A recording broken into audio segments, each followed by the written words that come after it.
최고점 대비 무려 46%의 자산이 증발해버린 지금 매일 밤 차트를 보며 이제라도 팔고 도망쳐야 하나 하는 두려움이 우리의 마음을 짓누르고 있습니다.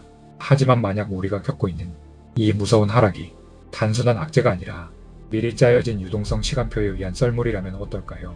이 숨겨진 진실을 모른 채 감정에 휩쓸려 당장 매도 버튼을 누른다면 우리는 다가올 5월의 거대한 반전 기회를 놓치게 될지도 모릅니다. 거시경제와 자본주의의 숨겨진 원리를 올빼미와 쉽고 명쾌하게 파헤쳐 보겠습니다. 불과 몇 달 전이었죠. 우리의 비트코인이 12만 6천 달러를 돌파하며 시장 전체가 환호했던 기억이 아직도 생생합니다. 그런데 2026년 2월 현재 가격은 6만 달러 중후반까지 밀려났습니다. 참으로 차가운 현실입니다. 우리의 지갑도 반토막이 나면서 답답함을 느끼는 분들이 많을 거라 생각합니다. 도대체 왜 이렇게 순식간에 가격이 무너져 내린 것인지 그 원인을 파헤쳐 보는 것부터가 우리의 자산을 지키는 시작입니다. 이유 중 하나는 가격이 지나온 길에 숨겨진 에어포켓, 즉 진공 구간 때문입니다. 과거 우리의 비트코인이 7만 달러에서 10만 달러 위로 치솟을 때 너무나도 급격하게 올랐습니다. 그 결과 7만 달러와 8만 달러 사이에는 사람들이 비트코인을 사고 판 흔적, 즉 탄탄하게 가격을 받쳐줄 매물대가 얇아져 있었습니다. 비행기가 텅 빈 공기층인 에어포켓을 만나면 아래로 훅 떨어지듯이 가격 역시 하락할 때 밑에서 사주며 받쳐줄 대기 물량이 없으니 8만 달러가 깨지자마자 7만 달러 부근까지 별다른 저항 없이 미끄러져 내린 것이죠. 그렇다면 여기서 우리는 아주 냉철한 질문을 하나 던져봐야 합니다. 지금 이 46%의 하락이 비트코인이라는 자산 자체의 가치가 훼손되어서 발생한 일일까요? 아니면 우리가 눈치채지 못한 거대한 자금의 썰물이 시장 전체를 덮친 결과일까요? 단순히 겁에 질린 사람들의 매도세만으로는 이 거대한 하락을 온전히 설명할 수 없습니다. 뉴스에서는 단순히 우리의 공포심이나 차익 실현을 하락의 원인으로 꼽고 있습니다. 하지만 블록체인 상의 거래 기록인 온체인 데이터를 통해 시장의 이면을 뜯어보면 이 하락을 주도하고 시장을 짓누르고 있는 진짜 범인의 윤곽이 선명하게 드러납니다. 그 첫 번째 단서는 바로 비즐에서 아슬아슬하게 버티던 시장의 기형적인 구조에 숨어 있습니다. 가격이 8만 달러를 깨고 7만 달러대로 속절없이 밀려내려가는 와중에도 시장에는 유독 고집스러운 자금들이 남아 있었습니다. 바로 비즐에서라도 가격 상승에 돈을 거는 이른바 레버리지 롱 포지션 물량입니다. 쉽게 말해 내 돈 10만원의 거래소에서 90만원을 빌려 총 100만원어치를 사는 방식이죠. 가격이 오르면 이익도 커지지만 반대로 조금만 떨어져도 원금이 순식간에 사라지는 아주 위험한 배팅입니다.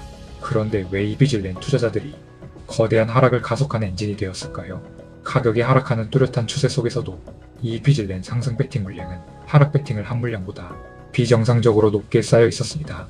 비즐렌 투자자들은 이제는 반등하겠지 않은 미련을 버리지 못했던 것이죠. 하지만 거시경제의 작은 충격으로 가격이 조금만 하락해도 거래소의 시스템은 빌려준 돈을 떼이지 않기 위해 이들의 비트코인을 시장 가격에 강제로 내다 팔아버립니다.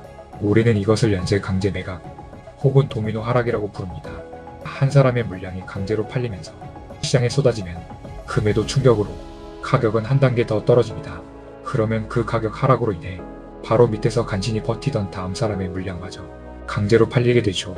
이렇게 기계적인 매도 물량이 꼬리에 꼬리를 물고 쏟아지면서 12만 6천 달러에서 6만 달러 중반까지 가격을 무자비하게 짓눌러버린 것입니다. 즉, 지금 우리가 겪고 있는 이 하락은 비트코인 자체의 결함 때문이 아니라 무리하게 빚을 낸 자금들이 도미노처럼 무너지며 발생한 기계적인 연쇄작용의 결과라고 볼 수 있습니다.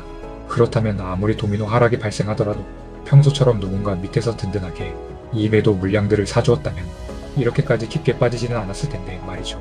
도대체 밑에서 가격을 방어해 주어야 할 그 막대한 우리의 돈들은 다 어디로 사라져 버린 것일까요? 그 해답은 바로 거시경제의 가장 깊숙한 곳에 숨어있는 미국 재무부 일반 계정, 즉 TGA에 있습니다. TGA라는 용어가 조금 낯설게 들릴 수도 있지만 아주 직관적으로 말해서 이것은 정부의 거대한 체크카드입니다. 우리가 일상에서 체크카드를 쓰려면 연결된 은행 통장에 현금이 들어있어야 하죠. 마찬가지로 미국 정부도 나라 살림을 하려면 이 TGA 계좌에 현금을 든든하게 채워두어야 합니다. 그런데 늘 재정 적자 상태인 미국 정부가 무슨 수로 이 체크카드에 현금을 채워 넣을까요? 바로 국채를 발행해서 즉 채권을 팔아 시중에 돈을 빌려오는 방식을 사용합니다. 여기서 우리는 아주 구체적이고 결정적인 수치 하나를 짚고 넘어가야 합니다.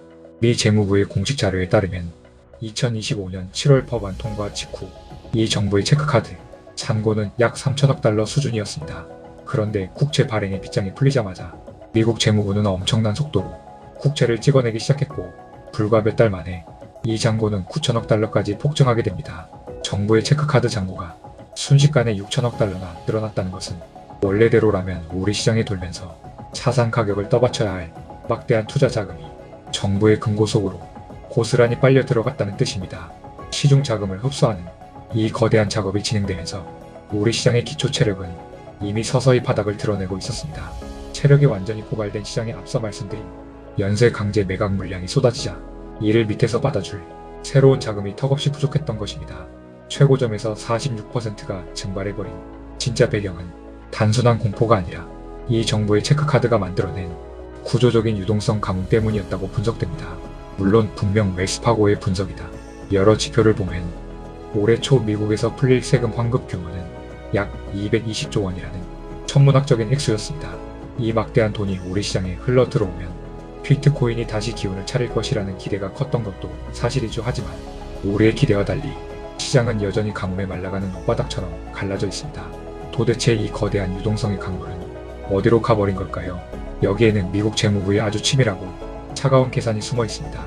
우리는 흔히 세금 환급이라고 하면 정부의 금고에서 돈이 빠져나와 우리의 주머니로 들어오는 것만 생각합니다. 즉 TGA 잔고가 줄어들면서 시중 유동성이 늘어나야 정상이죠. 그런데 실제 데이터를 열어보면 아주 기괴한 현상이 발견됩니다. 2026년 1월 초 약 8천억 달러였던 TGA 잔고가 대규모 세금 환급이 진행되고 있는 2월에는 오히려 9천억 달러로 약 1천억 달러가 더 늘어난 것입니다. 어떻게 돈을 내주었는데 잔고가 더 늘어날 수 있었을까요? 바로 미국 정부가 세금으로 돌려준 돈보다 훨씬 더 많은 양의 국채를 새로 찍어서 시중에 돈을 빌려왔기 때문입니다. 쉽게 비유하자면 오른손으로는 세금 환급금을 우리에게 쥐어주면서 왼손으로는 그보다 훨씬 큰 금액의 새로운 빚 국채를 내서 시중에 돈을 다시 뺏어간 격입니다. 결국 우리 시장 전체로 보면 오히려 엄청난 양의 유동성이 추가로 증발해버린 셈이죠. 이것이 바로 우리가 6만 달러 중반이라는 고통스러운 구간에서 좀처럼 벗어나지 못하고 있는 이면의 진실입니다. 겉으로는 돈을 푸는 척하지만 실질적으로는 정부가 더 큰 빨대를 꽂아 시장의 피같은 자금을 빨아들이고 있었던 것입니다. 유동성에 가장 민감한 비트코인이 이 가짜 유동성 장세를 가장 먼저 알아채고 비명을 지른 것이죠. 하지만 우리를 더욱 힘들게 하는 건 단순히 돈이 마른 것뿐만 아니라 마음속에 깊게 자리 잡은 공포입니다. 가격이 떨어지니 이제라도 팔아야 하는 건 아닌지 하는 의구심이 우리를 괴롭히죠. 그런데 역사적으로 보면 대중이 완전 희망을 버리고 항복하는 시점에 늘 거대한 반전의 씨앗이 숨어 있었습니다. 지금 온체인 데이터상에서 무려 8년 만에 다시 포착된 아주 희귀한 신호가 하나 있습니다. 코인 시장에서는 보통 비트코인을 산 지 155일이 안 된 사람들을 단기 보유자라고 부릅니다.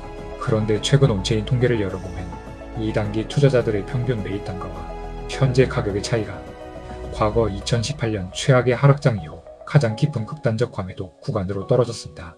쉽게 말해 최근에 시장에 들어온 사람들의 계좌가 통계적인 한계치를 뚫고 내려갈 정도로 극심한 손실 상태에 빠졌다는 뜻입니다.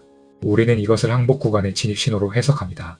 항복이라는 말이 참 아프게 들리지만 자본주의 시장에서 이 단어는 손해를 견디다 못한 사람들이 이미 물량을 다 던져버려서 더 이상 시장을 짓누를 매도 압력이 바닥났다는 것을 알리는 강력한 힌트이기도 합니다. 실제로 과거 2018년이나 2022년 하락장에서도 이 지표가 지금처럼 깊은 바닥을 찍었을 때 비로소 무거운 매도세가 멈추고 거대한 반등 사이클이 시작되었습니다. 물론 과거에 거대한 랠리가 있었다고 해서 이 지표 하나만으로 당장 내일 엄청난 폭등이 나올 것이라고 맹신할 수는 없습니다. 여기서 가격이 조금 더 밀려 6만 달러 아래로 내려갈 가능성도 배제할 수 없죠. 하지만 중요한 건 무리하게 빚을 내서 들어왔던 단기 물량들이 극한의 손실을 견디지 못하고 떨어져 나가는 이 고통스러운 과정이 역설적으로 시장의 악성 거품을 걷어내고 다시 상승할 수 있는 체력을 기르는 구조적 필수 단계일 수 있다는 점입니다. 누군가는 공포에 질려 항복하며 시장을 떠나가겠지만 시스템의 원리를 이해하는 우리는 이 고통 뒤에 무엇이 기다리고 있는지를 냉철하게 내다봐야 합니다. 우리가 감정이 아닌 차가운 데이터와 계획에 집중해야 하는 이유입니다. 미국 정부가 공식적으로 발표한 유동성 시간표를 보면 우리가 언제부터 다시 숨을 쉴 수 있을지 그 구체적인 지점이 보입니다. 우리의 운명을 바꿀 열쇠를 쥔 인물은 트럼프 행정부의 경제 브레인 페센트 재무장관입니다. 재무부 홈페이지에 공개된 공식 문서를 팩트체크해보면 그의 머릿속에 들어있는 치밀한 선거용 시간표가 드러납니다. 현재 미국 정부는 11월 중간 선거를 앞두고 자산시장을 부양하기 위한 실탄을 모으고 있습니다. 계획에 따르면 미국 재무부는 4월 말까지 정부의 체크카드 TGA 잔고를 무려 1조 250억 달러까지 꽉꽉 채워 넣을 예정입니다. 4월 15일 미국의 세금 납부일까지는 시중에 돈이 정부 금고로 계속 들어가는 유동성 보릿고개가 이어진다는 뜻이죠. 하지만 진짜 반전은 그 다음인 5월부터 시작될 가능성이 높습니다. 재무부는 6월 말까지 이 잔고를 9천억 달러 수준으로 낮추겠다고 공식화했습니다. 불과 2달 만에 최소 1250억 달러, 약 170조 원 이상의 막대한 현금을 시장에 다시 뿌리겠다는 선언입니다. 국채 발행은 줄이고 쌓아둔 현금을 시중에 살포하면 어떤 일이 벌어질까요?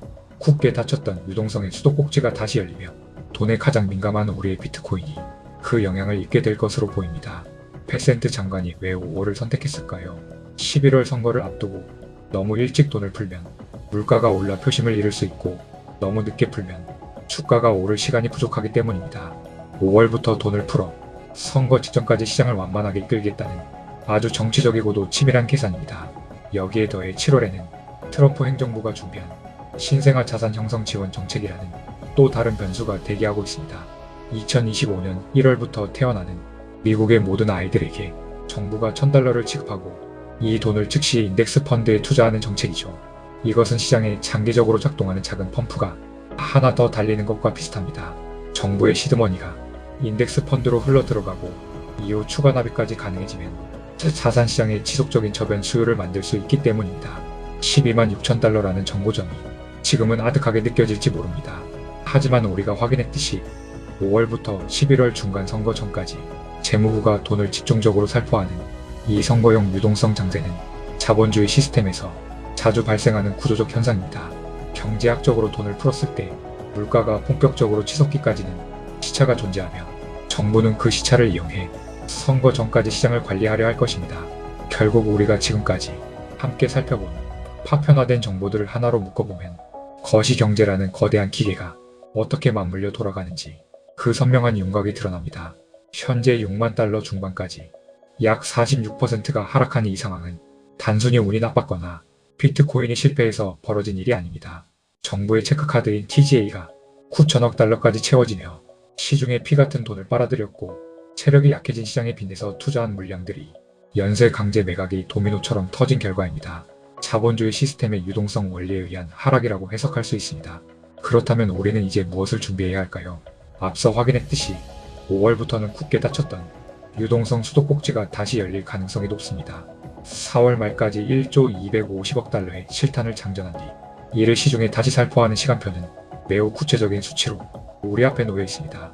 물론 거시경제라는 복잡한 흐름 속에서 100% 확신할 수 있는 미래란 존재하지 않지만 우리가 데이터로 확인한 이 유동성의 밀물은 통계적으로 무시하기 힘든 강력한 흐름입니다. 우리의 자산을 지키는 가장 실질적인 태도는 이 파도를 감정이 아닌 사이클로 받아들이는 것입니다. 장기 보유자의 16%가 손실 중인 지금 이 수치가 과거 바닥 신호였던 33%를 향해 가며 대중이 완전히 희망을 버리는 항복 구간이 올 때를 우리는 차분히 기다릴 줄 알아야 합니다. 가격이 조금만 오르면 본전 생각에 팔아버리고 싶고 조금만 떨어져도 세상이 망할 것 같은 기분이 드는 건 우리 모두가 겪는 자연스러운 본능입니다.